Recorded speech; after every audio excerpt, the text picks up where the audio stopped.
హైదరాబాద్లో భారీ వర్షం కురిసింది. దీంతో లోతట్టు ప్రాంతాలు జలమయమయ్యాయి. ట్రాఫిక్ తీవ్ర అంతరాయం ఏర్పడింది. అప్డేట్స్ మా కరెస్పాండెంట్ మణికంఠ షేక్పేట్ నుంచి లైవ్ ద్వారా అందిస్తారు. మణికంఠ, కుండపోతగా కురిసిన వర్షంతో అక్కడ తీవ్ర ఇబ్బందులు ఎదుర్కొంటున్నట్టుగా తెలుస్తోంది. అలాగే ట్రాఫిక్ కూడా తీవ్ర అంతరాయం ఏర్పడింది కదా, ఏంటి అప్డేట్స్? ప్రస్తుతం సిచ్యువేషన్ ఎలా ఉంది?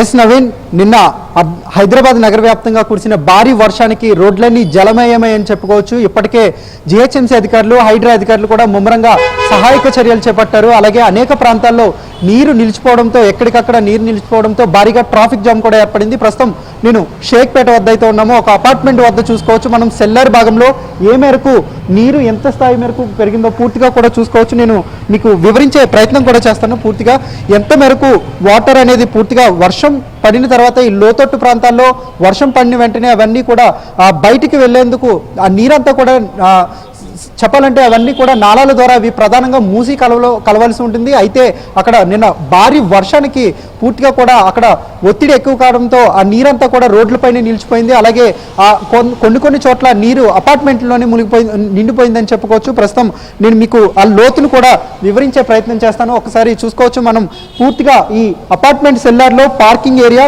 ఇది కింద ఫ్లోర్లో. ఒకసారి నేను మీకు ఎక్స్ప్లెయిన్ చేసే ప్రయత్నం చేస్తాను.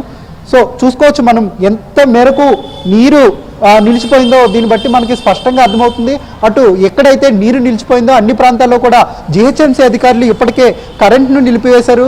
ఎందుకంటే కరెంట్ ఇస్తే ప్రమాదాలు జరిగే అవకాశం ఉంది కాబట్టి చాలా చోట్ల విద్యుత్తును అయితే నిలిపివేశారు. అదేవిధంగా దాంతోపాటుగా చాలా చోట్ల మంచినీళ్ళు సరఫరా కూడా లేకపోవడంతో స్థానికులైతే తీవ్ర ఇబ్బందులకు గురవుతున్న పరిస్థితి కూడా ఏర్పడిందని చెప్పుకోవచ్చు. నవీన్, ఒకసారి పూర్తిగా ఏదైతే సెల్లర్ భాగంలో అటు కార్లు కావచ్చు, లేదంటే పార్కింగ్ ఏరియాలో బైకులు కూడా పూర్తిగా అవన్నీ కూడా మునిగిపోయాయని చెప్పుకోవచ్చు. అక్కడ కనీసం మనిషి వెళ్ళినా కూడా ప్రమాదం అని చెప్పుకోవచ్చు. ఎందుకంటే పూర్తి స్థాయిలో చాలా ఎక్కువ మొత్తంలో బిల్డింగ్ అంతా కూడా మునిగిపోయిందని చెప్పుకోవచ్చు. అపార్ట్మెంట్ కింద ఫ్లోర్ అంతా కూడా స్టెప్స్ సగభాగం వరకు కూడా పూర్తిగా నీళ్లతో అయితే నిండిపోయిందని చెప్పుకోవచ్చు. ఇప్పటికే హైదరాబాద్ నగర వ్యాప్తంగా మరో 2 రోజుల పాటు భారీ వర్షాలు కురవనున్న నేపథ్యంలో అధికారులు కూడా జిహెచ్ఎంసీ అధికారులు కూడా పూర్తి స్థాయిలో అందరినీ కూడా ప్రజల్ని అలర్ట్ చేశారు. ఎవరు కూడా అత్యవసరం తప్ప ఏవైనా అత్యవసర పనులుంటే మాత్రమే బయటికి రావాలంటూ కూడా ఇప్పటికే అధికారులు ప్రజలకు కొన్ని ఆదేశాలు కూడా జారీ చేశారు. మరోవైపు హిమాయత్ సాగర్ వద్ద అక్కడ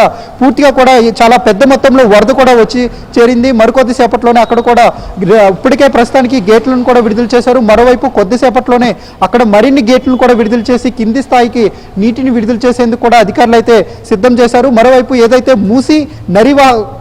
మూసీ పరివాహక ప్రాంతాల్లో ప్రజలంతా కూడా ఖచ్చితంగా అప్రమత్తంగా ఉండాలని, లోతట్టు ప్రాంతాల వైపు వెళ్ళొద్దంటూ కూడా ఆదేశాలు జారీ చేశారు.